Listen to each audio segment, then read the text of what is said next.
இது உங்கள் நியூஸ் 5.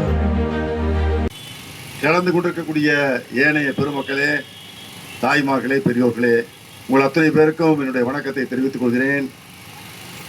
ஏழை எளிய மக்களினுடைய இன்னல்கள், இடர்பாடுகள், துன்பங்கள், துயரங்களை போக்குவதற்காக தன்னை அர்ப்பணித்துக் கொண்டிருக்கக்கூடிய மரியாதைக்குரிய வழக்கறிஞர், சமூக சேவகர் புஷ்பானந்தம் அவர்கள் தொடர்ந்து தன்னுடைய பணியினை தனக்கே உரிய முறையில 24 மணி நேரமும் தினந்தோறும் அதற்காக அர்ப்பணித்துக் கொண்டு செயல்பட்டு வரக்கூடிய அந்த நிலையிலே தமிழக முற்போக்கு மக்கள் கட்சியோடு இணைந்து இதை ஒரு மக்கள் இயக்கமாக மாற்ற வேண்டும் என்ற அடிப்படையில் 2வது முறையாக இன்றைக்கு இந்த ஆர்ப்பாட்டத்தை ஏற்பாடு செய்திருக்கிறார்கள்.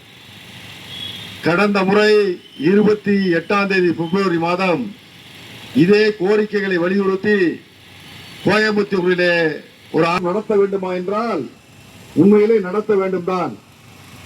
யாரெல்லாம் தூங்கி கொண்டிருக்கிற மக்கள், நலிவுற்ற மக்கள், இன்னல் படக்கூடியவர்களுடைய அந்த துன்பங்கள், துயரங்களை எல்லாம் தெரிந்தாலும் கூட கண்ணை மூடிக்கொண்டிருப்பவர்களாக ஆட்சியாளர்கள் தொடர்ந்து இருக்கக்கூடிய காரணத்தினாலே ஒரு தொடர் நடவடிக்கையாக தொடர்ந்து ஒரு மேலும் மேலும் நம்முடைய தாக்குதலை, அது அறவழிபூர்வமான தாக்குதலாக இருக்கட்டும், அத்தகைய தாக்குதலை நாம் செய்தால்தான் நமது கோரிக்கைகள் நிறைவேற்றப்படும் என்ற அடிப்படையிலே தான் இன்றைக்கு உடனடியாக ஒரு 2வது ஆர்ப்பாட்டத்தையும் நண்பர் மரியாதைக்குரிய வழக்கறிஞர் புஷ்பானந்தம் அவர்கள் இங்கே ஏற்பாடு செய்திருக்கிறார்.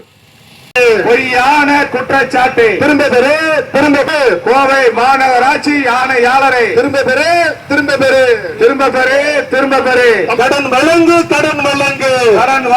கடன் வழங்கு எஸ்சி எஸ்டி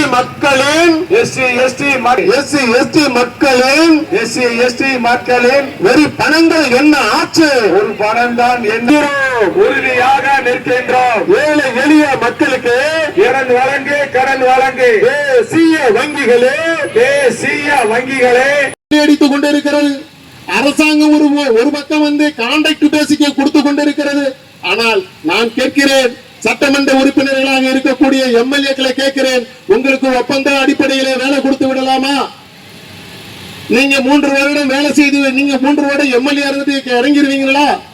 மந்திரிகளுக்கு 1 வருஷம் மந்திரி போஸ்ட் கொடுத்து உடனடியாக உங்களை நீக்கிடலாமா? உங்களை ஒப்பந்த அடிப்படையிலே அமர்த்தலாமா? வாக்களித்த மக்களுக்கு, ஓட்டு போட்ட மக்களுக்கு அவர்கள் உரிமையை கேட்க வந்தால் நீங்கள் ஓட ஓட அடிப்பீங்க. சட்டம் தன் கடமையை செய்யணும் சொல்லுவீங்க. காவல்துறை தன் இரும்பு கரம் கொண்டு அடக்குவீங்க. அவங்க உரிமையை கேட்க கூடாது. இன்றைக்கு டாஸ்மாக் தொழிலாளர்கள் இன்றைக்கு போராட்டம். சார், பாட்டிலுக்கு 10 ரூபாய் அதிகமா வாங்குறாங்க. அந்த பணத்தை எங்கள்கிட்ட கொடுத்துருங்க. ஸ்டிக்கர் ஒட்டி வங்கியில பணத்தை கட்டிருங்க. என்ன ஒரு அநீதி! மக்கள் மத்தியில் இருக்கக்கூடிய பணத்தை பிடுங்குவதற்கு அரசு பல வகைகளிலே கணினி மையத்தை இன்றைக்கு பயன்படுத்தி கொண்டிருக்கிறது. இன்றைக்கு பார்த்தோம் என்றால் கரண்ட் பில் இன்னைக்கு விலை ஏறிடுச்சு, பால் விலை ஏறிடுச்சு. எந்த அடிப்படை வசதியுமே இன்னைக்கு மக்களுக்கு கிடைக்கல.